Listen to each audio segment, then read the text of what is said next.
Oke teman-teman sekalian, sampai jumpa lagi di acara Journey of Faith and Fire. Tadi kita dapat pertanyaan ya mengenai film horor ya.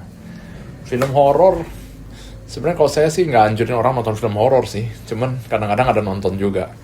Ya, kadang-kadang ditanya ya film horor yang mungkin bisa dibilang agak realistis, yang agak realistis. Ya memang pengalaman film horor nggak terlalu banyak, tapi kalau dari yang saya pernah nonton itu film horor yang mirip itu dulu ada film Hong Kong, judulnya The Eye. Oh, mata. Dia film lama itu ya? Film lama, dia ada dari Jepang. ngelihat The Eye jadi dia kondisinya kalau kayak di cerita The Eye itu kan dia nggak ada setan yang kayak misalkan dia bawa pisau ngejar-ngejar orang itu kan nggak ada. Cuman dia toto, ya dia lagi makan, dia toto ngelihat ada sesuatu jalan, ngelakuin sesuatu. Sebenarnya lebih mirip yang begitu. Diposes ya? Poses bisa. Tapi kalau yang kayak di AI itu mereka lebih ke ceritanya kayak gentayangan. Jadi gentayangan itu bisa terjadi kalau orang itu mungkin dia nggak ada pegangan atau sebelumnya dia sempat yang disebut mungkin sempat pegang ilmu. Jadi jiwanya dipegang sama sesuatunya itu atau ada dia ya mungkin karena hubungannya nggak jelas ya, jadi nggak ada, dengan kata lain nggak ada Tuhannya, nggak ada surganya, nggak ada nerakanya. Jadi dia udah meninggal, dia mengkatung-katung di dunia ini, bercampur juga dengan jin beda lagi, jiwa manusia beda lagi. Cuman kalau yang jiwa manusia ya mereka ya basically masih melakukan hal-hal yang mereka kayak lakuin ya, seringkali masih di situ-situ aja dwelling begitu. Nah kalau saya lihat di Eye itu lumayan. Terus ada satu film lagi yang kita mungkin dulu sempat terkenal tuh, Shutter, film Thailand Shutter yang dia fotografer gitu. Itu cukup menarik juga. Jadi kondisi mencekam hal-hal yang kadang-kadang supernatural terjadi, tapi bukan supernaturalnya yang sampai keterlaluan banget ya. Jadi supernaturalnya mungkin kayak listrik mati apa itu beneran kejadian. Saya pernah cerita kayaknya yang kejadian di klinik di Semarang itu. Nah, itu kan kejadiannya juga unik tuh, yang ada salah satu pasien yang meninggal. Jadi pasien di klinik itu, tapi pasiennya meninggal di rumah. Keluarganya nelpon ke klinik. Dia bilang, si bapak ini udah meninggal, tapi terima kasih karena kalian bantu dia meninggalnya nggak terlalu menderita gitu kan. Nah, orang di klinik tuh pada merinding tuh. Terus mereka kayak, aduh serem ya, udah deh mau pulang. Enggak, sebelum mereka habis telepon tutup, mereka lagi ngerasa serem, lampu satu klinik mati. Nah 4 orang naik 2 motor, keluar nyampe perempatan paling 100 meter, motor dua-duanya mati. Makanya kok itu kan kemungkinannya kecil ya. Ya. Di jarak sekian sama, motor dua-duanya mati. Itu kemungkinan terjadinya tuh agak ya percaya nggak percaya gitu. Tapi terjadi. Nah hal begitu tuh bisa. Tapi kalau kadang-kadang kita nonton ada film horor yang nanti jadi monster gitu ya, itu sih enggak sih. Cuman kalau barang pindah-pindah itu bener. Barang pindah-pindah saya sendiri sering ngalamin tuh dulu zaman kuliah. Barang taruh di sini, nanti pas malam-malam lagi di sana lihat loh, kalau nggak ada orang masuk keluar kamar, barang yang tadinya di ruang tamu di depan, tentu bisa ada di meja belajar. Hal-hal begitu. Kapan pindahnya? Gitu? Kapan pindahnya nggak jelas. Nah itu bisa terjadi barang-barang pindah. Terus kayak orang napak di bawah kalau pintu tuh ya, sering ada cahaya gitu, kayak orang lewat gitu. Padahal nggak ada yang lewat. Di rumah lagi sendirian ada kayak gitu. Itu umum sering terjadi. Kalau kita balik lagi ke film, mungkin terakhir saya nonton itu Pop Exorcist ya. Pop Exorcist Father Amon ya, itu kan inspired lah. Russell Crowe ya, walaupun dia main jadi Noah juga ya, itu sih kacau. Tapi di Pop Exorcist itu ya ada hal-hal, ada konsep-konsep menariknya juga sih di situ ya, yang dimana si setan itu kan dia di situ ceritanya ada kayak apa ya, dia kayak nyandera gitu ya setannya ya. Anak kecil ya. Ada anak kecil. Ya. Terus ada satu itu loh yang mayat di dalam kerangkeng itu loh. Oh iya, penyihir. Bukan itu eksorsis juga sebenarnya. Iya. Uskup ya, atau uskup pastor gitu yang dia eksorsis juga, tapi mati di situ. Kalau saya lupa kenapa ya, karena dia mau masuk ke Vatikan ya kalau nggak salah ya. Kalau nggak salah memang kejadian itu demonnya atau setannya itu memang mengincar si Pop yang bisa eksorsis itu. Gitu loh yang seingat saya ya gitu. Saya juga agak lupa ingat, cuman Iya, lupa ingat. strateginya saya ingat waktu saya nonton film itu, strategi yang terjadi di situ itu memang sangat waktu itu saya sangat terpukau dengan strateginya si setan, karena setan itu memang strateginya banyak macam-macam. Iya. Jadi dia sebenarnya maunya misalkan dia maunya nyusup ke Vatikan nih, tapi dia bikin keributan di mana, yang dikirim uskupnya siapa, sebenarnya yang dikejar sama dia sebenarnya mau merasuki si uskup ini biar bisa masuk ke Vatikan, misalkan mengganggu yang lebih besar. Jadi sering kali gitu. Jadi dengan pancingan kecil dia sebenarnya targetnya yang lebih gede. Strategi ya. Kayak ini ya politik Iya. di negara kita ya. Ya memang itu A dan B benar dan saling berhubungan ya. Kalau di selalu Berarti pertanyaan mereka itu setan semua. ya kadang kebenaran itu pahit. Tapi actually ya memang begitu. Kalau kita lihat di dunia Strategi spirit itu ya di dunia strategi pun itu sebenarnya mirip kayak bisnis. Iya. Dunia strategi itu mirip kayak bisnis, kayak good deeds itu seperti banyak yang orang bilang kan tabungan, Ya. tabungan masa depan dengan good deeds itu. Dan kalau dosa itu seperti hutang. Makanya dalam bahasa Inggris forgive our trespasses loh. Bahkan ada yang forgive our debtors. Ya. Iya kan? Nah, jadi memang secara spirit pun dosa itu seperti currency. Seperti currency, makanya Jadi ada yang- pembayaran kan. Jadi ada yang bilang malah kan bank itu kayak Kayak setan. organisasi Dajjal. kepercayaan. Jadi bukan agama lah ya. Nanti kalau agama tersinggung lagi. Ya, Jadi bukan. kayak sistem kepercayaan. Persis tadi ketika kita minjem itu berarti kita lagi berdosa. Ketika kita nabung itu kita kayak nabung pahala gitu. Nanti dapat uang kembali plus pahala bunga. Mirip sih. Mirip. Ya memang juga ya benar kepercayaan kan. Kita naruh duit segitu gede di satu tempat. Kita mempercayakan kan berarti. Yakin bisa tarik balik nggak kan, kasarnya Iya. begitu kadang-kadang. Ya, duitnya udah hilang. Aduh, kejadian. But secara logikanya memang sebenarnya mirip. Makanya ada pembayaran dengan darah Kristus. Yang dulu orang pakai kurban, orang pakai darah. Jadi itu memang saya pernah bilang. Jadi nilai di dunia spiritual itu jiwa manusia sama darah. Jiwa manusia itu yang paling mahal tuh. Itu emasnya tuh. Ya. Kalau darah itu mungkin silvernya lah. Ya. Nah, jadi Darah itu kan suka jadi meterai itu kan. ya materai, ya ada DNA kita di situ. Nah, jadi kalau dibilang gitu sih ya memang ya kalau kita nonton film horor, terutama yang belakang-belakangan ini sih kelihatan mereka ada riset, Ya mulai. ada riset. Itu nggak asal-asalan kayak film setan dulu yang toto masuk ke dalam patung bawa tombak ngejar-ngejar orang gitu ya. Udah enggak sih. Ya. Beda. Apalagi yang itu vampir gitu ya tuh. Mana gitu ya itu. Ya, vampir itu sih I think very ridiculous tapi Ada sejarah dia memang. menarik sih ceritanya ya, tapi itu very ridiculous. Ridiculousnya itu karena dikemas demi kepentingan film laku itu kan. Jadi dia maksain cerita gigit-gigitin orang gitu-gitu. Padahal kan dia itu yang Falak siapa sih? Yang nikamin orang Flood the Impaler, mulanya itu Flood the Impaler. Jadi memang ada pertumpahan darah tapi nggak di gitu. Ya makanya ditulis, kalau nggak salah yang nulis kan Bram Stoker penulis ya, karena si Flood itu terlalu kejam jadi dibilangnya dia jadi vampir gitu ya. Hiperbola. Seperti setan gitu ya karena kejamnya itu kayak gitu ya. Terus tadi kita waktu bicara Pop Exorcist itu kan ada kita pembicaraannya sebelum finalenya itu kan mereka ada ini ya pengakuan dosa ya itu ya. Ya jadi kan ceritanya itu pergumulan eksorsisme itu yang gua ingat itu ya dari tadi itu kalian kan banyak yang itu malah detail-detailnya itu hilang, yang tentang paus dia mau ke Vatikan itu malah lupa dari. Tapi yang aku ingat banget itu bahwa setan itu punya kecenderungan ngebacain dosa orang. Ya toh.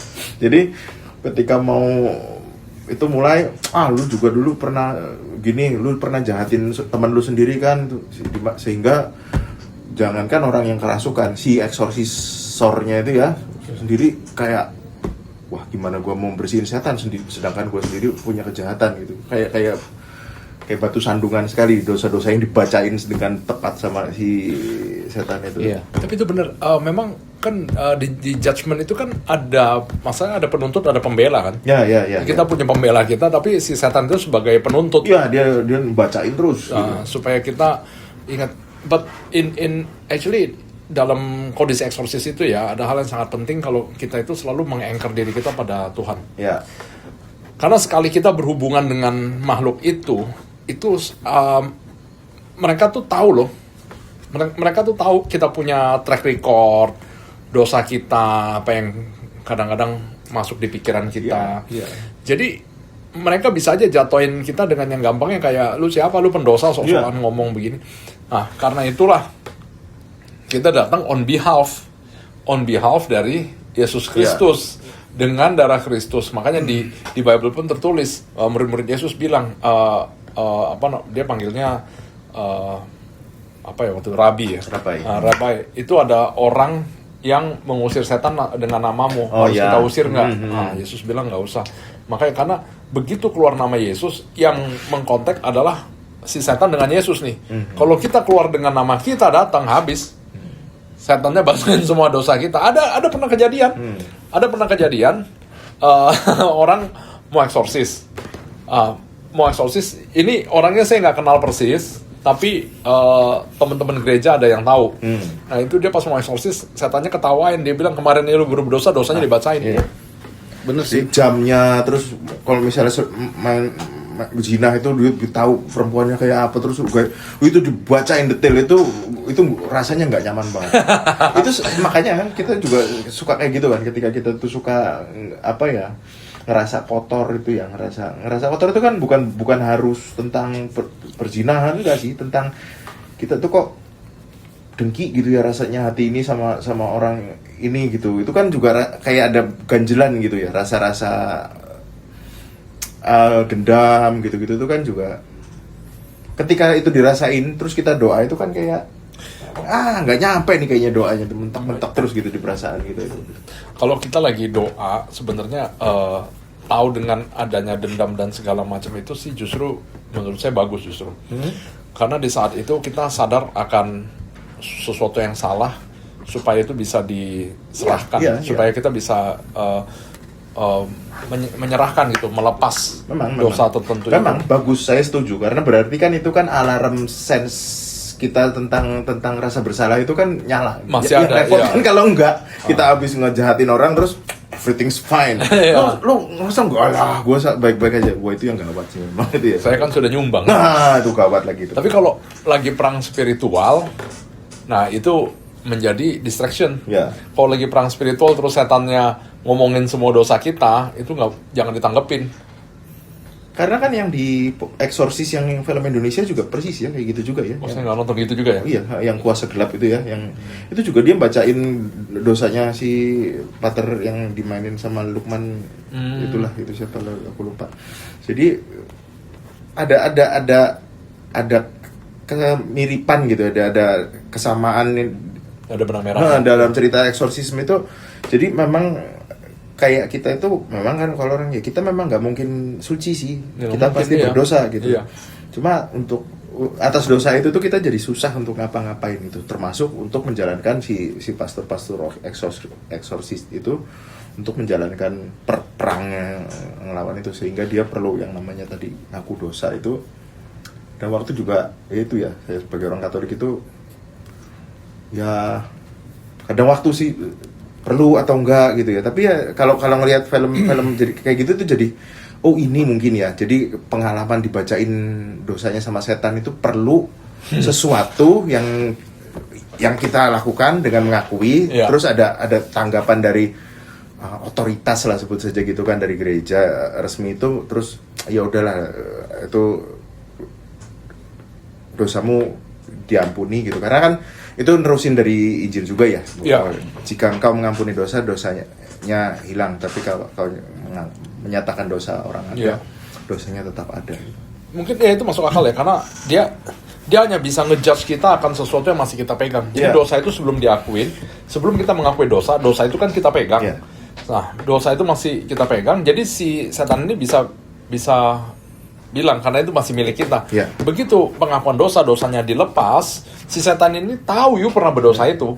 Kasarnya saya tahu you ngutang banyak, Iya. tapi ternyata utang ini udah ditebus. Terus dibayar Udah dibayarin sama darah Kristus Iya. di kayu salib. lega gitu rasanya. Jadi dia nggak bisa nuntut lagi. Sedangkan kalau orang itu dosa, mungkin dosa yang terlalu gimana dan dia nggak mau ngakuin, nah itu kan dia yang Dia nanggung. diproses gitu Iya, ya, itu dia yang nanggung. Nah karena itu si setan bisa ngejudge dia. Iya. Karena dosa kan ada di bawah kuasa setan. Jadi Ya. ketika itu barang disimpan di dalam seseorang mungkin seperti itu ya mungkin Ya. penjelasannya ya. Memang demikian ya. Jadi salah satu hal yang, let's say kalau misalkan kita lagi sendirian ya dan sangat apa namanya baru melakukan dosa yang gimana banget, let's say, terus nggak ada orang yang qualified untuk kita mengaku dosa. Salah satu hal yang sangat powerful, ini bisa dicoba di rumah masing-masing.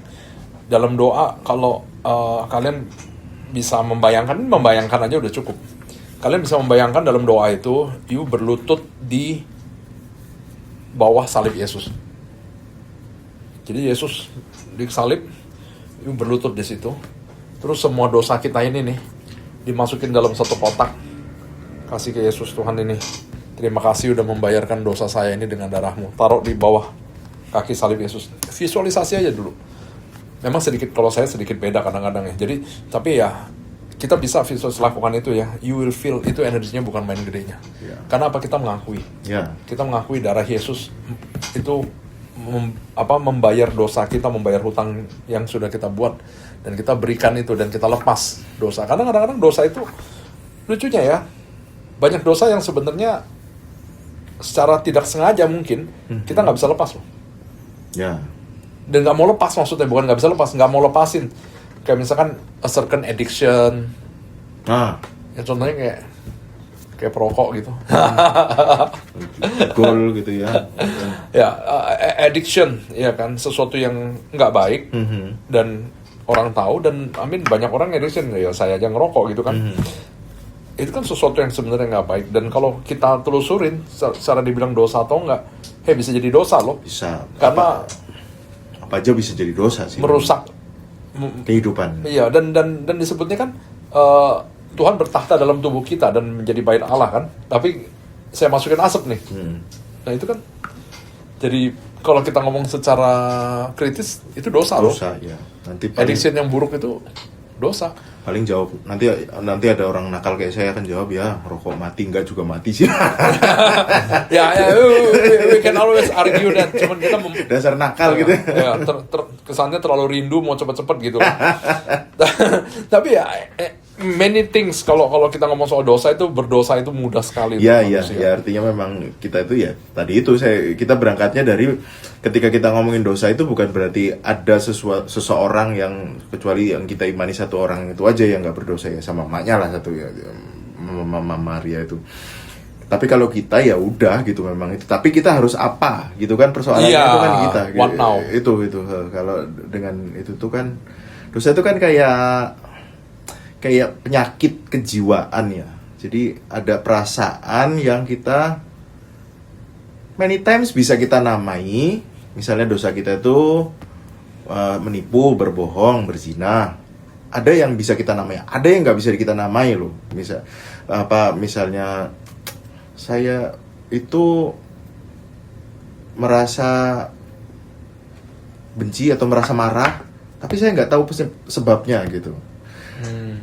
Pernah nggak dengar perasaan itu? Misalnya orang yang cuma nggak tahu aja gitu mau ngapain, tapi ngerasa nggak nyaman gitu. Jadi ada menghasilkan perasaan yang nggak ada namanya gitu. Jadi perlu diakui juga, sampai karena sebenarnya tadi itu perasaan tadi itu kalau saya pernah dengar teman saya cerita itu sebenarnya perasaan relasi yang bermasalah dengan Allah aja, sehingga kita itu bingung gitu, mau serba salah gitu.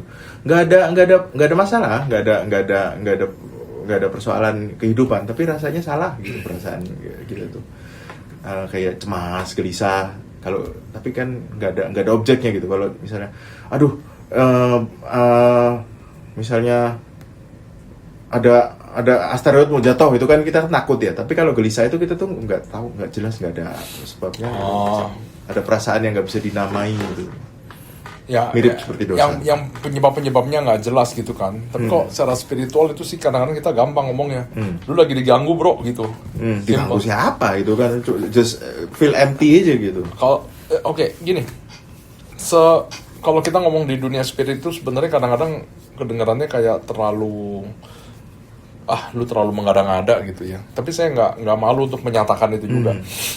Bahkan saya sempat pernah ada kejadian yang anak remaja gitu tiba-tiba kayak aneh kelakuannya. Terus saya doain tiba-tiba muncul suatu gambaran kayak semacam yang disebut seperti millennial spirit gitu loh. Jadi kayak loh, kenapa bisa ada spirit yang kayak begini? Tapi sudah dipikir-pikir, mereka adalah generasi yang lebih baru ini seringkali berpikir generasi yang lama tuh kayak dinosaurus. Mereka lebih baru, lebih hip, lebih tenar, lebih keren. Jadi begitu salah, rasanya kayak langit mau runtuh. Salah kecil sampai nangis-nangisnya kayak nggak masuk akal gitu, nggak masuk akal. Dan langsung kecium ada sesuatu yang salah di situ kan. Dan bahkan yang very interesting lagi, nah saya nggak tahu ini ayam sama telurnya yang mana yang duluan ya. Hal-hal yang kadang-kadang kita sebut biasa-biasa aja, contohnya kayak, lu percaya karma nggak? Nah ini interesting kan, orang ngomong percaya karma. Nah ini karma ini apa nih jadinya nih? Iya kan? Jadi kepercayaan dogmatis gitu, atau cuma sebab akibat kah gitu. Dan dengan uniknya saya pernah ketemu karma ini ternyata. Dan karma pun ada yang makhluknya itu. Jadi karma ini dua makhluk, yang satu ceriwis, yang selalu ngomongin hal-hal yang kayak jeleknya. Yang satu lagi tuh yang ngomongin kayak apa? Kayak ini, kayak wisdom, wise banget. Tapi ujung-ujungnya nyalahin kita. Nah, jadi mereka itu melakukan judgement ke kita, terus pembenaran bahwa semua kesalahan itu kita yang tanggung. Nah, kalau dilihat dari pattern ini, artinya apa? Artinya kita nggak, orang yang percaya sama karma, dia tidak menerima pengorbanan Tuhan Yesus. Oh, karya keselamatan Allah. Yes, sebenarnya itu menjauhkan seseorang dari karya. Karena kayak, hari ini kasarnya gitu, hari ini gue suwe banget. Hari ini gue suwe banget, misalkan, gila gue suwe banget. Iya sih, lu kemarin nonton film nggak bener. Iya, gue yang salah ya. Kan ada gitu. Kalau dalam karyanya, kalau pikiran kita bukan ke arah karma dari apa yang kita lakukan, maksudnya begitu karma itu apa yang kita lakukan, artinya apa? Setiap kali kita buat dosa, kita yang bayar sendiri. Sedangkan pengorbanan Yesus tuh nggak begitu loh. Pengorbanan Yesus itu kita yang berdosa, dia yang tanggung loh. Ya, pertobatan itu ya. Iya, kita yang berdosa, dia yang tanggung. Tapi dengan ada pengorbanan Yesus, kalau kita menerima pengorbanan Yesus, kita siap untuk belajar menjadi seperti 1% dari Yesus. Iya. Menjadi orang-orang yang berkorban untuk orang lain. Iya kan? Bukan kayak dosa saya semua dibayarin, let's go, mari berdosa. Cuma kan kalau aku ngelihat ini ya, model pengampunan itu ya, pengampunan yang kita dapat dari pertobatan itu ya. Itu tuh memang ya tentu saja kan itu kan ada prosesnya ya, namanya pertobatan itu ya. Pertobatan itu kan dimulai dengan ya tadi itu, kita ngejudge dulu bahwa itu salah gitu. Misalnya tindakan X, nyuri gitu atau korupsi gitu ya. Itu kan stepnya itu ada sadar dulu gitu, ini salah gitu. Habis salah terus nyesal gitu, nyesal terus berniat untuk tidak mengulangi lagi, itu rumusan doa tobat kan kayak gitu ya. Saya tidak akan mengulangi dosa ini lagi. Betul. Gitu. Ya. Nah, yang repot itu misalnya karena kalau kadang waktu pertobatan itu jadi kesannya murahan gitu ya. Kalau nggak lewatin step itu gitu, cuma sesederhana kayak anak kecil pecahin piring, nggak gampang, ntar mak gue pasti nggak marah gitu, karena mak gue sayang sama gue gitu. Tapi dengan ya tanpa melibatkan karma lah ya gitu ya. Karena kan kalau namanya perbuatan yang berdosa itu yang disebut melanggar keselamatan Allah, itu kan pasti ada konsekuensinya gitu. Iya. Dari konsekuensi fisik sampai konsekuensi psikis gitu Iya. kan gitu. Sehingga ya kalau ada, oke lah karma itu nggak ada, mungkin akibatnya aja sih gitu. Iya. Tapi pertobatan itu adalah gimana kita itu bisa ngangkat akibat itu gitu dengan bantuan grace itu ya, berkat Ya. rahmat Allah itu gitu. Sehingga ya udah dosa aja gitu. Cuma tadi tahap itu ketika udah ada kesadaran, penyesalan dan kehendak untuk tidak mengulangi lagi, ya sebenarnya dosa itu ada harapan lah lu untuk nggak ada di ruang Ya. itu selama-lamanya gitu sih. Itu kalau karma itu sebenarnya ya itu, saya juga sedikit belajar Buddhisme ya. Ada kesalahpahaman kacau sih memang di konsep karma yang ditelan sama orang umum itu gitu, karena menganggap karma itu seperti ada bersifat dogmatis gitu, padahal itu sederhana ya, sebab akibat aja sih gitu. Iya. Tapi ya tadi itu bahkan dalam ya Buddhis nggak mengenal apa pertobatan, mengenal sih, tapi artinya tapi di sisi kesadaran itu bahwa keinginan itu melahirkan penderitaan. Ya penderitaan itu kan akibat dari dosa gitu, sehingga yuk uruslah, aturlah keinginan lu itu supaya jangan sampai mengakibatkan dosa. Sebenarnya sesederhana itu, karena kalau lu enggak, nanti lu akan melahirkan keinginan yang melahirkan apa liar gitu itu sebenarnya. Tapi ya itu jadi karma itu udah gitu ya.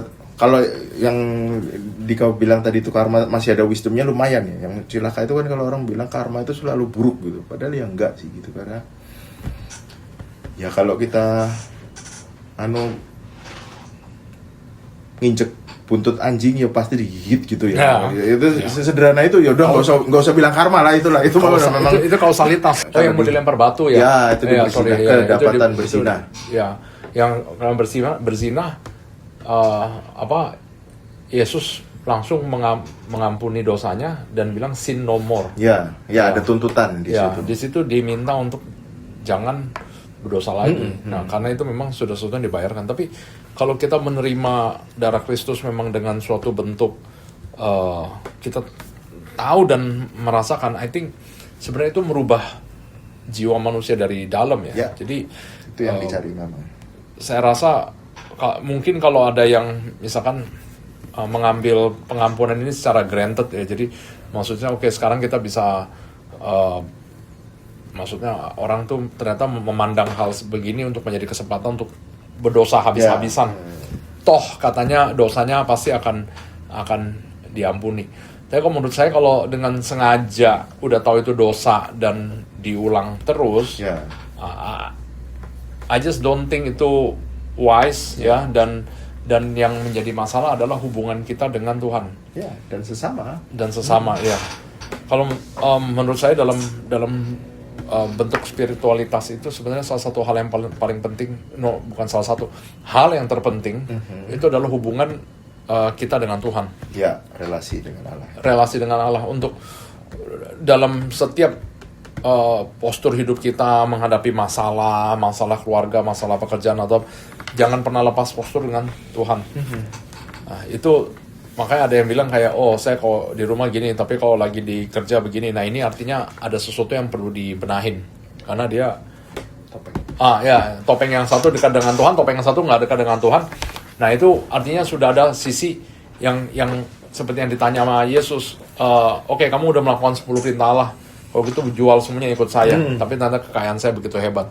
Jadi orang tertentu punya topeng yang kayak, hey, kalau di depan dia ini nggak suka Yesus loh. Jadi karena itu saya akan berlaku seperti yang dia mau, bukan seperti apa yang Bapak saya di surga mau. Nah, itu artinya sudah memiliki topeng. Dia sudah ada sesuatu yang dia nggak lepas. So itu adalah hal yang menjauhkan kita dari hubungan dengan Tuhan. Karena seharusnya di depan siapapun, kalau kamu seorang memang mau menjaga hubungan dengan Bapa, harusnya stay the same. Untuk mengatakan benar sebagai benar, itu tuh kedengarannya sepele, tapi itu persis itu aku ngelihat itu masalah utama dari masyarakat yang buruk itu, ketika orang-orangnya itu nggak berani untuk berkata untuk mengatakan benar sebagai benar gitu tuh. Jadi kan apalagi di budaya kita ya, itu kan feodal banget ya gitu kan. Kita enak aja kalau bertiga setara gini ngomong ini es krim, dibilang enak, mana air bego lu gitu. Tapi jadi saya mengatakan hal yang salah dibenarkan oleh teman. Tapi kalau udah namanya relasi kuasa ya, namanya satu senior, Betul, satu paham. junior gitu kan, senior bilang tai itu enak juga. Yang bawah itu Oh iya, betul, gimana betul, ya, betul. gitu. Iya. Sehingga kan ngomong masalah tadi apa yang you bilang sudah melakukan dosa, kemudian sudah bertobat istilahnya, kemudian melakukan lagi, jadi seperti ada dua topeng begitu ya. Ada konteks kayak seperti ini loh, misalnya ya, you a soldier, you tentara, you bunuh musuh, ya kan? Dalam peperangan itu kan lu nggak mungkin bunuh musuh cuma satu, Iya. ya kan? Nah, kalau menurut gua, kalau misalnya ya kita manusia berdosa, kemudian kita bertobat, kemudian kita melakukannya lagi, ya kan? Begitu terus dengan kesadaran ketahuan seperti itu, menurut saya itu justru akan berkali-kali lipat dosanya. Tetapi lain halnya kalau misalnya lu tahu lu berbuat salah, lu bertobat, and then secara tidak keinginan tiba-tiba misalnya lu berbuat dosa lagi. Jadi ada dua kemiripan bahwa satu disadari, satu tidak disadari, tapi dia melakukan mau nggak mau gitu loh maksudnya. Ya contoh kayak tentara gitu ya. Dia nggak mau bunuh orang sebetulnya, ya kan? Karena ini kondisi perang. Kalau dia nggak mati, gue yang mati, ya kan? Nah kemudian dia melakukan lagi. Memang dia tidak mau melakukan itu, tapi kondisi yang memaksa dia untuk melakukan itu. Lain halnya kalau misalnya, gue habis berbuat dosa nih, misalnya ya, berbuat dosa. Contoh, mohon maaf, misalnya kayak berzinah gitu ya. Dia tahu dia akan itu berdosa, kemudian ya karena mungkin Tuhan akan nanti ampuni gue berbuat dosa. Secara kesadaran dan dia sadar itu, dan itu malah lebih berat kalau menurut gue. Kalau menurut gue ya. Karena ada pilihan. Karena ada pilihan. Iya. Sama kayak konsep tadi apa you bilang karma, ya. Gue juga sebetulnya nggak setuju mengenai karma, karena kalau ya gue kebetulan Katolik juga, jadi tabur tuai ya betul.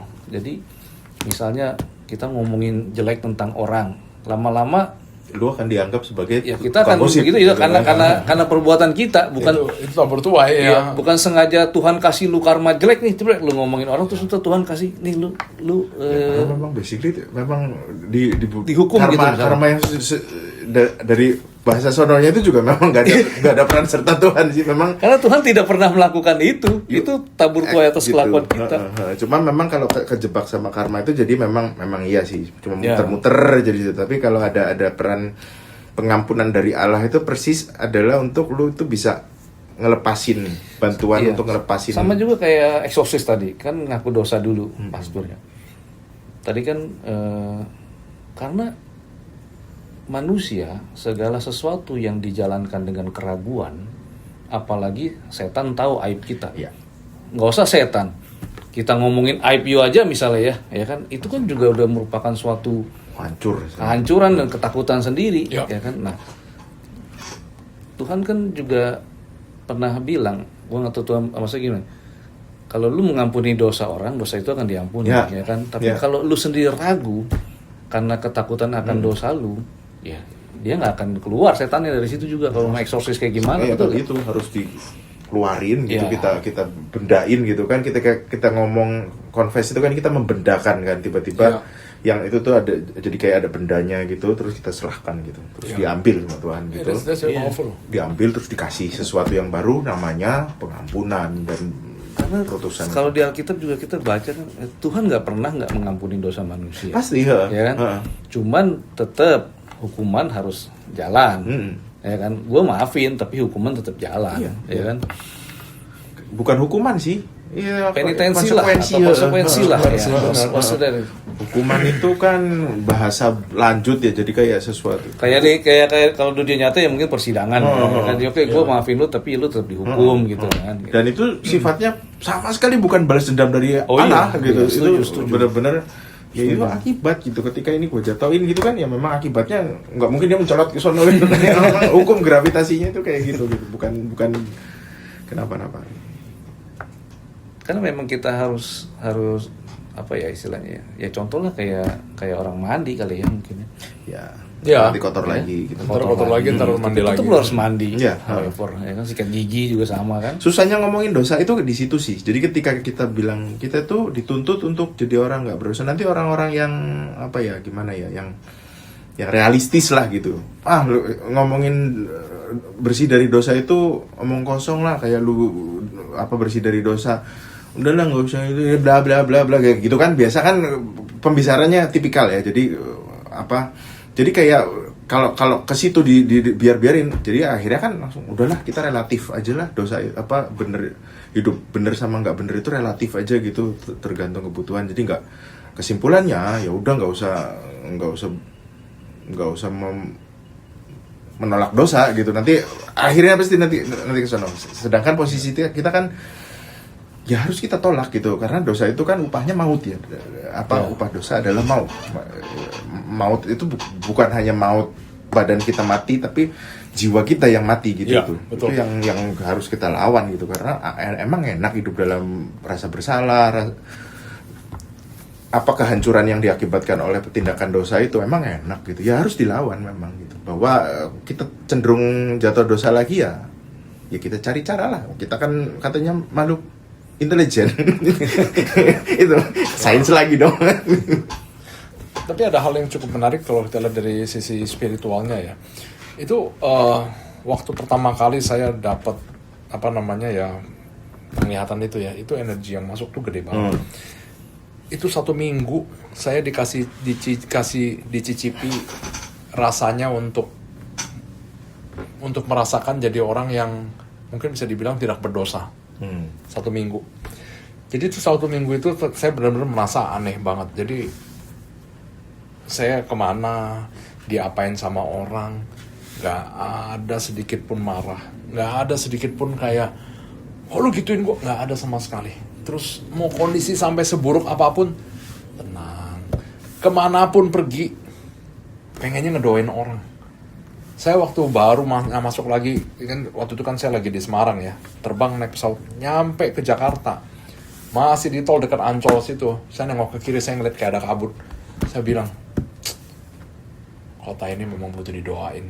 Hal yang pertama keluar dari hati saya itu, jadi ngerasain kelam itu, saya ngerasain kelam itu, tapi bukan yang kayak ngapain sih orang-orang bikin sampai jadi begini, enggak ada judgement, enggak ada apa-apa, enggak ada menyalahkan, enggak apa, hanya kasih cinta. pengen benerin Iya, gitu ya, pengen I wanna give something gitu. Kalau walaupun sesuatu yang orang nggak bisa lihat dengan doa gitu kan, but we try to give. Terus waktu saya ngelihat orang-orang di kantor yang sering saya marahin, apa yang saya lakuin, saya ngedoain mereka, ngajakin mereka makan gitu, kayak bener-bener dalam hati saya, sorry ya gue sering malahin lu. 1 minggu, tapi udah 1 minggu udah selesai tuh, karena kayaknya tenaganya udah segitu ya, kayak nih kasih des gitu, ngerasain oh begini. Nah jadi kalau sekarang yang bisa saya lakuin, saya inget nih dulu tuh kayak apa, iya kan, and then sekarang saya ngerasa ini perasaan kayak gini, berarti udah melenceng nih. Mulailah ingetin lagi, doain. Kadang-kadang begitu, misalnya saya habis meeting balik ke mobil, terus kadang-kadang habis meeting kan ketawa aja sendiri meeting ya, kadang-kadang happy, kadang-kadang ngamuknya bukan main. Ini kalau ngamuk bukan main, saya bisa ngerasa kayak kok saya marah banget ya, saya harusnya nggak semarah ini. Jadi ada perasaan gitu untuk hal demikian. Karena itu apa menurut gua, karena ya kayak berdoa ya, berdoa itu kan sebetulnya curhat. Ya betul. Ya. Curhat, yes. Curhat sama Tuhan, ya kan? Berdoa bebas ya maksudnya ya, seperti curhat sama Tuhan. Itulah mengapa kenapa kayak yang you bilang ya, memang dalam kondisi apapun, sejelek apapun, ya berdoa. Ya. Karena setelah curhat biasanya kita akan lebih lega, Ya. ya kan. Nah itu yang memang masih ya, terutama saya juga kadang-kadang masih sulit gitu pada dalam kondisi kesel atau marah atau kecewa ya kan. Sebetulnya yang perlu dilakukan hanya berdoa. Iya. Baru bisa kita lebih lega ya gitu loh. Nah, memang kontrolnya itu agak sedikit sulit ya untuk hal yang seperti itu ya. Karena emosinya sudah naik atau apa gitu ya. Pray first. Kadang-kadang kita bite first. Ya. Nah, Gigit dulu, udah selesai gigit pulang baru kayak astaga, udah digigit duluan nih, iya kan? Betul, Iya. betul. Bekas lubang gigitannya masih ada nih, sembuh sih sembuh tapi masih ada bekasnya nih. So I mean it's very normal sih, tapi Yang enggak, justru omongan lu yang enggak normal. Yang normal itu yang baik first itu. Orang kita itu yang apa ya, kalau di bahasa filsafat itu dari perut langsung ke tangan gitu. Iya. Jadi kan perut itu kan ada kantong nasi sama di bawahnya itu kan ada benda satu lagi itu ya. Jadi dari perut langsung ke tindakan gitu. Iya. Doa itu kan lewat sini dulu ya. Kita ya Allah, saya bersyukur padamu. Itu kan lewat pikiran. Saya mau bersyukur. Hari ini saya merasakan ini itu kan lewat pikiran. Jadi yang dari perut itu, jadi ketika ngelihat apa menarik gitu, ya ampun gila, cakep banget ya gitu. Kita lewatin sini, kalau enggak wah gila. Mantap gitu. makanya kan kalau ada istilah itu kan pikiran, perkataan dan perbuatan. Iya. Harusnya pikiran Lewat sini dulu ya. Jadi kalau di filsafat itu ya memang filsafat kan agak-agak sekuler ya, tapi di situ sih sebenarnya ada relevansinya sama doa itu ketika kehendak itu di perut, ada di sini sakit hati, dendam itu kan di sini juga. Kadang waktu lewat langsung tangan juga bisa kan Iya. gitu kan. Harusnya dari sini ke sini dulu tuh. Di sini dulu Baru, gitu. ya. Nah, karena kan makanya kan kalau di patung-patung Katolik itu kan sininya ada itunya. Makanya itu ada keterarahan Sebenarnya. itu gitu. Berarti istilah yang katanya, langsung naik ke kepala langsung berarti salah ya. Kepala Harusnya- tuh harusnya dingin ya. Iya. Harus Harusnya dilewatin langsung keluar ke tangan. Iya. lewat terminal dulu. Wah, nggak bisa nih. Iya, gigit dulu. Emosi udah panas udah ke kepala dulu nih. Gua langsung sebetulnya agak sedikit keliru kan. Keliru itu. Kalau lewat kepala dia pasti Iya. dia akan mikir ongkosnya apa, kibatnya Iya. apa. Karena udah logiknya, Untungnya udah di gua apa apa, kalau udah gua ngegampar orang cuma gara-gara serempetan kayak gitu. Kalau anaknya jenderal gimana? Wah, itu kan di sini sebenarnya main di sini. Nah, di sini itu kan ya kita percaya Tuhan itu berkomunikasi Semua lewat ngumpulnya di sini dulu. lewat Iya kan? sini gitu. For me actually dari sini dulu. Hah? Ya, for me actually dari hati. Dari hati, terus otak saya baru mentranslate apa yang ada di hati saya. Make sense? Jadi waktu saya berdoa itu seringkali it's just like God, and then I feel itu bisa nggak tahu berapa lama baru tahu keluar kalimat tertentu. So it was heart to heart conversation, tapi ada heart does not speak kan. So Dan gak logis kadang Iya, nggak logis. many times gitu. speaknya come dari sini. Karena kan sebenarnya kalau ngomong masalah emosi kan sebetulnya dari hormon ya. Maksudnya Oh iya, tadi gua kalau itu mau kan? Adrenal. ngeledekin itu. ya itu teng ya kan berasa tiba-tiba panas apa gitu, hati panas, kesel apa gitu. Itu sebetulnya hormonnya yang bekerja kan. Kontraksi antara ini dan ini mungkin ya kan. Makanya gue kalau tadi mau bikin dia emosi itu tadi kan dia bilang seminggu itu gue baik banget, itu hormon lu lagi stabil aja selama seminggu. Atau algoritma lu lagi baik sama lu, jadi ngelihat memperlihatkan lu hal-hal baik sehingga itu juga bukan bener ya, tapi make sense ya gitu. Kita tuh kan bisa benci gitu gara-gara kalau kita terus ternyata gue scrolling itu barusan tuh ngelihat hal yang bikin emosi gitu. Dari mana yang kita lihat itu? Ada sesuatu yang ngasih kita kan itu yang apa namanya Algoritma itu. Tapi bedanya gini, kita kan kalau dalam kerja kan sering ada masalah yang berulang, ada masalah yang apa. Jadi reaksi pada umumnya seperti apa? Di saat itu reaksinya kebalikan total. Iya. Terus misalkan kita pernah ada hal yang mungkin traumatis atau hal-hal apa yang you nggak suka Ya, banget akan gitu ya. akan mengaruh sekali. Di saat seperti itu, dibayangin kayak misalkan, you ingat pernah ditipu duit sama orang gitu. Di saat seperti itu mikirin ditipu duit sama orang terus kayak, oh ya udah, nggak ada sedikit pun kayak, oh ini orang nggak ada. Bener-bener saya bilang, wow ini nggak normal ya. Sampai orang di rumah juga berasa ini manusia kayak ngawang gitu loh, kayak orang ngefly gitu. Berarti Serius, orang kayak rumah lu ngefly. bilang, ya udah Lip, nggak usah normal terus lah. Harusnya Ini ya. bagus. tapi cuma seminggu, habis itu balik lagi marah-marah lagi. Gak bisa kan gue bilang tadi kalau kita Nggak boleh, itu cuma kalau kita dicicipin. pure nggak makan buah pengetahuan itu anak lu aja kalau nggak bisa bohong sama sekali repot loh nanti orang ngadepin dunia yang kayak gini kok putih bersih wah memang perlu ada itu cuma harus kita lampaui aja sih yang jadi yang tadi gue bilang ya itu bagus ya pengalaman seminggu itu tapi kalau selama hidup lu akan jadi kayak gitu terus Iya, boleh-boleh aja sih, tapi menurut gua kan malah ngelihatnya problematis sih.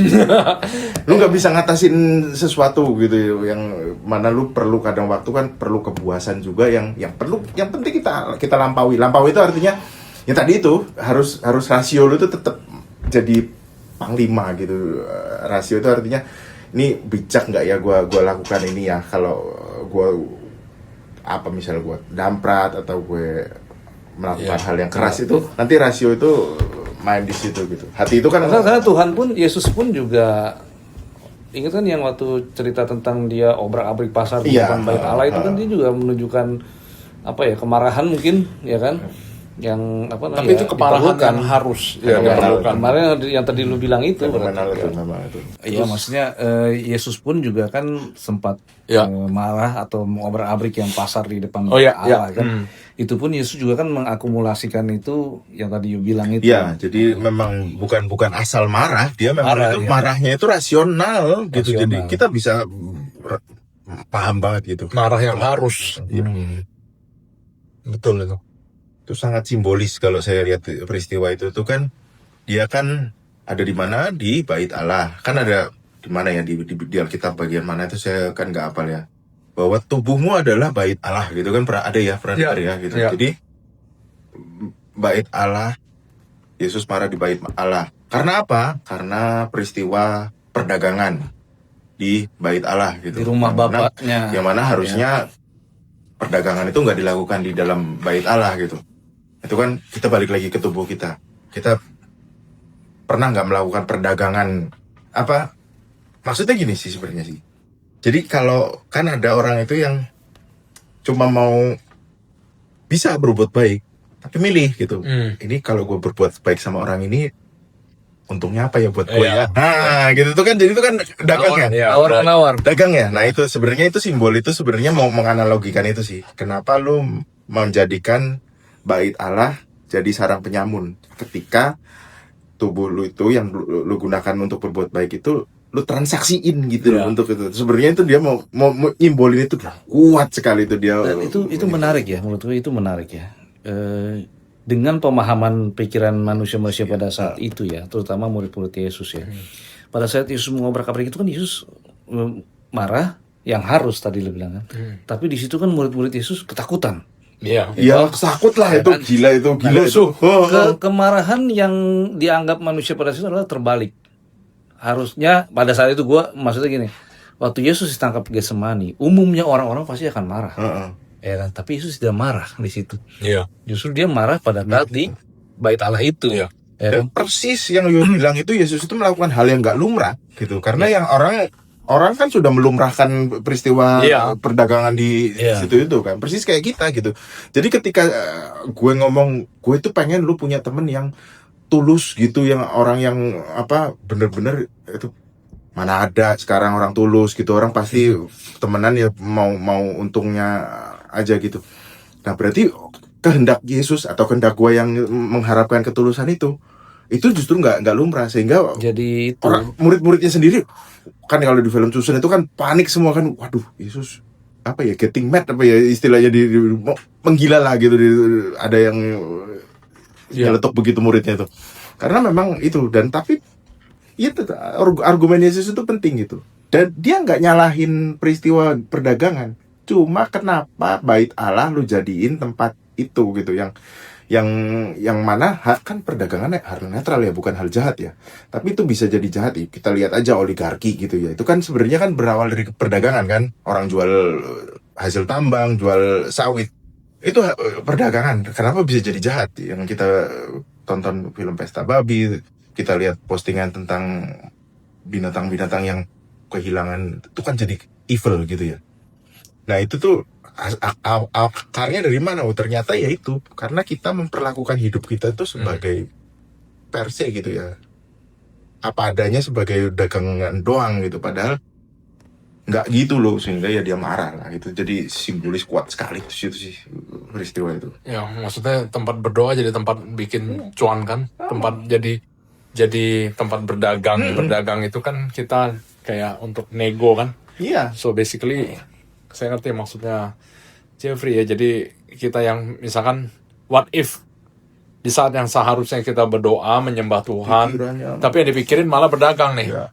Iya kan? Sampai Tuhan juga kita ajak dagang. Tuhan, kemarin saya udah nyumbang segini, besoknya balik. Itu Itu enggak. kan? Dan cilakannya masih sampai sekarang lu laten. Kita kebetulan ngomong gini, Yo. kita balik lagi ke konteks awal kita, pembicaraan awal itu mengenai horor, poses dan sebagainya. Sebetulnya kalau dipikir-pikir ya, kayak orang yang mungkin kemasukan atau apa, karena dia juga ada tawar-menawar dalam dirinya tentunya, secara tidak sadar mungkin, ya kan, sehingga membuat dirinya bisa dikuasai atau dia memilih ke sana, Iya. gitu. Dagangnya bocuan. Iya, salah satunya. Karena yang gue bilang tadi godaan untuk menjadi pagi-pagi tadi gue tuh lagi kecepatan bangun ya, gue bilang pas posting lor itu ya memang godaan jadi itu tuh berat besar sekali sampai kita sadar bahwa yang menggoda kita tuh ya elah gitu tuh cuma barang-barang kayak gituan itu apa pentingnya gitu yang sehari ini kelihatan keren nanti beberapa bulan lagi udah nggak ada nilainya lagi gitu. Ya, itu very make sense sih. Kalau dari pengalaman orang yang biasanya kemasukan itu memang temptation untuk mengenai sesuatunya atau keinginan dia untuk sesuatu itu gede banget, tapi dia nggak dapet. Jadi antara yang dia mau dan apa yang realitanya terlalu jauh. So Jadi ada secara tawar menawar di sini dalam tanda kutip ya. dia pengen ke sana tapi dia nggak bisa ke sana ya. Terus ya umumnya dari situ terus muncul hal-hal yang seperti depresi, emosi jadi rusak, jadi nggak stabil. Tapi ya I mean it really makes sense ya, karena dia maunya ke sana tapi jadinya ke sini, dan ya mungkin dengan kata lain tadi dagangnya dia mau ke sini, supply-nya ada cuma ini gitu ya. Nggak kena jadinya secara dagangnya, nggak kena juga, masuk akal. I mean itu banyak banget yang terjadi realitasnya. Padahal orang saya tahu ada beberapa itu yang sebenarnya kondisinya ada yang kondisinya bagus, Tapi masih aja yang. tapi menurut dia kurang. Ya, Kayak saya pernah cerita itu, gue cuma minum air laut ya, nggak hilang dahaganya ya. gue cuma dapat gocap sebulan, nah itu kan ya ya kan itu kan kenyataan, itu kenyataan. Gue cuma dapat gocap sebulan ya, kayak ya oke lah, fine, but you know it happens. So Padahal mungkin orang yang jauh di bawah dia gocap itu wah supply yang besar sekali gitu ya. Iyalah udah bagus. Orang ya kita aja nggak segitu gue sebulan gitu kan, tapi gue syukuri lo gitu yang seperberapanya itu kenapa dia kok cuma gitu loh gitu yang. Ada yang maksudnya ada yang di kontrasnya lagi, ada yang toto dapat 100.000. Bro, Ya, yang lo bilang gue dapat 100.000 nih, ayo pergi ke warung makan sama-sama, beli rokok satu kotak, wah berdua di situ happy banget. Dalam sisi itu mungkin orang itu nggak bisa jadi dia seorang Kristen atau dia bukan. Yang dimau Tuhan itu orang-orang yang kayak gitu loh, yang dapat terus ceria gitu. Iya, bersukacitalah dari apa yang kita dapat. Karena dengan dia mendapatkan supply itu, kemudian demand-nya pas dengan itu dan dia happy, ini netral jadi. Netral ya. Itu kan makanya kalau di cerita Keluaran itu kan makanya kita nggak disuruh, nggak diizinin nyimpen kan. Lu dapat lu makan hari itu. Iya. Jangan lu simpen. Iya. Lu dapat lu makan. Sekali lu simpen lu itu. Nah, bener kan, terus dia berjamur, berkutuk segala macam itu. Ya, itu tuh memang agak sulit ya sejujurnya kalau kita bilang terus kita nggak boleh nabung gitu. Mungkin ya kita akan cari jalan tengahnya, ya udahlah nabung aja, tapi jangan jadiin itu. Dan imanilah doa Bapa kami yang daily bread itu. Yes. Iya. Oh, lu dapat lu makan, lu dapat Nabung lu makan. pun juga sesuatu yang valid. Iya. Karena apa? Karena kan nabung itu kan contohnya gini, oh ya, gue punya anak nanti dia mau sekolah, dia mau ini, Iya. kan butuh gitu. Tapi kan itu semuanya at the end kalau memang pas demand dan supply-nya ketemu udah jadi, oh iya pada saat itu memang dia kumpulin uang buat anaknya sekolah dan memang dipakai untuk sekolah dan Dengan sebagainya. catatan mindsetnya ya itu bener-bener gue bukan dalam rangka greed gitu ya, itu walaupun itu susah sih itu di dalam Setuju. kan bicara di dalam itu nanti Greed itu loh, gue greedy. bukan greed, tapi gue bener-bener ini cuma ngakalin realitas yang kadang waktu memang nggak jelas gitu. Iya. Itu tuh susah, enak diomongin ini ya, tapi susah untuk. Memang sih harus tahu bersyukurnya itu. Tapi kalau kita lihat di Bible sendiri, sebenarnya Tuhan justru nggak mau sesuatu yang stagnan. Tuhan mau segala sesuatu tuh grow, grow, menjadi gitu ya. multiply. Yang dikasih 5 jadi 10, yang dikasih 2 jadi 4. Iya kan? Yang satu tetap satu, habis kau. So ini sebenarnya Tuhan mau grow. Bahkan waktu Tuhan menciptakan manusia di hari ke-6, rule over earth and multiply, berkembang, grow. I mean, God wants us to grow. Jadi pasti Tuhan mau kita berkembang dari berbagai macam hal, dari kebijaksanaan, mental, spiritual, fisik, bahkan ekonomi kita grow, nothing wrong, no problem with that. Tapi greed-nya itu, nggak bersyukurnya itu. Ya nggak bersyukur, maksudnya gue udah jadi presiden nih, warna gue harus jadi presiden. Coba kita tajam deh, kita analisis. Orang pengen punya harta melimpah itu pengen apa sih? Pengen gak jadi apa-apa. Gue cuma pengen aman, terus gue nggak ngapa-ngapain. Gitu? Kalau sebenarnya kan itu. Sedangkan yang Tuhan mau nggak, lu kerja. Sehingga memang kerja itu memang sudah ditakdirkan oleh Tuhan. Ya lu bekerja gitu. Cuma bahwa kerja sekarang itu perlu dikritisi. Nanti kita kapan waktu ngobrol tentang kritik Marx itu. Karena kerjaan gitu. Tapi pada dasarnya kita disuruh kerja. Kerja itu apa ya? Mengatasi alam itu gitu. Dari kita bikin sesuatu, dari nggak ada makanan kita bikin gitu. Yuk bekerja lah gitu. Salah satunya bekerja itu ya apa ya, berdoa itu juga sebuah kerja kan gitu. Jadi nah ketika yang tadi itu nafsu orang greed itu tujuannya itu sebenarnya nggak mau kerja. Jadi nggak mau ngapa-ngapain tapi pengen. Karena di penciptaan pun juga kan Yesus minta kita manusia menaklukkan alam tapi bukan menguasai loh. Iya. Menaklukkan dan rule itu maksudnya memanage lah. Ya, memanage gitu loh. Karena kan yang greed itu yang menguasai. Nah, greed itu kalau kita terusur gitu, apa sih? Jadi orang serakah banget. Tujuannya itu satu di mindsetnya. Tuh gue pengen ngumpulin. Ya kan yang di Bible kan juga ada kan orangnya yang bodoh itu kalau nggak salah judul perikopnya itu ya. Dia ngumpulin harta di lumbung, terus dia bilang lihatlah aku sudah ngumpulin, nggak taunya mati dia gitu. Itu kan memang alegori itu susah dimengerti, tapi lebih ke bahwa orang greed itu sebenarnya ya kayak gitu, dia itu cuma pengen nggak jadi apa-apa gitu. Ketika orang nggak greed kan oke, gue cukup hari ini untuk 1 bulan, besok bulan depan gue kerja lagi, gue usahain lagi gitu. Sebenarnya orang greed itu cuma tujuannya cuma pengen punya banyak, terus gue udah nggak ngapa-ngapain, cuma makan doang, menjadi dan lumbungnya hanya untuk ada dia asal ada gitu kan dia hidupnya dia itu karena dia nggak ngerjain sesuatu apapun gitu. Itu kan kacau banget gitu. Menurut Tuhan orang gue diciptain lu supaya buat kerja kok gitu, kerjanya itu ya, tapi itu things. I think good. Udah oke? Conclusion atau Ibu manajer ada pertanyaan? Mungkin dari greed, dari amarah, dari sampai yang setan, sampai yang apa? Oke.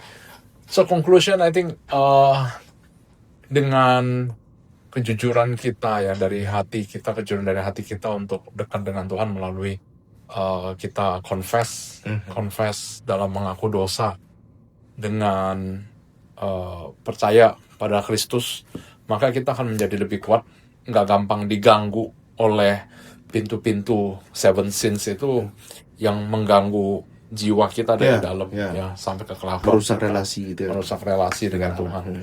So that's all for today. Stay blessed everybody. Sampai ketemu minggu depan. See you.